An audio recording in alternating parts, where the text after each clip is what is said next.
Welcome! Now I've got Motorola Moto G60S, and now I'll show you how to turn off Google Assistant option.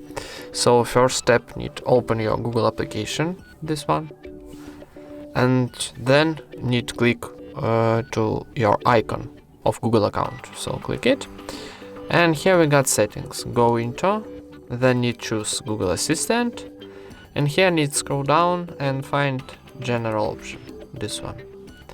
And first option, it will be Google Assistant turn on or turn off. Now I can turn on, so click here to turn off. Confirm operation, click one more time, turn off, and that's it. Thank you for watching, leave thumbs ups and subscribe to our channel.